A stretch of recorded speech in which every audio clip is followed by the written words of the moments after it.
మరి నువ్వు మార్చిపడే ఆ దరిద్రమే ఎందుకు, ఆర్టీసీ బస్సు టైప్ లోనే పెట్టు. కానీ ఆర్టీసీకి మరి ఆదాయం రావాలంటే ఎలాగా? ఇప్పుడు చెడగొడుతోంది వాళ్ళు.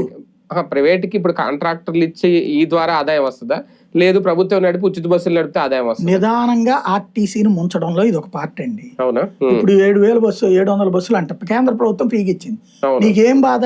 కేంద్ర ప్రభుత్వం 1050 బస్సులు దాని అవి నీకేం బాధ? శుభ్రంగా ఛార్జింగ్ పాయింట్లు పెట్టుకుంటే సరిపోతుంది కదా. ఇంకా కావాలంటే ఛార్జింగ్ పాయింట్ ప్రైవేట్ వాడికి కూడా పెట్టు, 4 రూపాయలు ఆడు కూడా సంపాదించు. కొన్ని నడుస్తున్నాయి ఇప్పుడు టీఎస్ఆర్టీసీ వాళ్ళు కూడా కొన్ని నడుస్తున్నాయి, హైదరాబాద్ టు విజయవాడ వాళ్ళు ఛార్జింగ్ పెట్టి. అదే ఇప్పుడు 500 కోట్లు అయ్యేది ఆడిటికి ఇన్ఫ్రాస్ట్రక్చర్. అదే కానీ ఇప్పుడు ఇదే ఇప్పుడు ప్రైవేట్ కాంట్రాక్ట్, అది కాంట్రాక్ట్ ఇచ్చేస్తారు.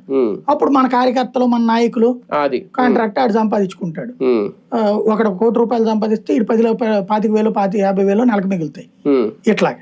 ఇలాగ క్రమంగా ఏమైపోద్ది ఇప్పటికీ. అంటే ఉద్యోగులు కూడా ఇప్పుడు ప్రైవేట్ వాళ్ళని వాడతారు అంతే కదా. ఉద్యోగుల పరిస్థితి టోటల్ 8,000 బస్సులు ఉన్నాయి. 8,000లో 3,000 ప్రైవేట్ బస్సులు. ప్రైవేట్ బస్సు డ్రైవర్ ప్రైవేటే, ఆర్టీసీ కాదు అతను. రేపు కూడా ఈ 500 బస్సుల్లో ప్రైవేట్ వాళ్ళని పెడతారు అంతే. పెట్టేసేసి రేపు పొద్దు నెక్స్ట్ ఏం చేస్తారు, ఇప్పుడు ఉన్నటువంటి డ్రైవర్లను తీసేస్తే పోరాటం వస్తుంది. వాళ్ళంతా వాళ్ళు రిటైర్ అయిపోతుంటారు కదా, రిటైర్ అయిన చోట కొత్త వాళ్ళని పెట్టుకోరు. ఇప్పుడు 18,000 ఖాళీలు ఉన్నాయి పోస్టులు. చివరికి దాన్ని ఏమంటారు, డిపోలు. మామూలుగా ఇదివరకు బయటికి వెళ్ళి రిపేర్ చేస్తే ఖర్చు అవుద్ది కాబట్టి వీళ్ళే డిపోలు పెట్టుకున్నారు. ఆ డిపోలని ఇప్పటికే 6 ప్రైవేట్ కి ఇచ్చేసారు. మొత్తం డిపోలు కూడా డిపోల్ని అవుట్ సోర్సింగ్ కింద ప్రైవేట్ కి ఇచ్చేసారు.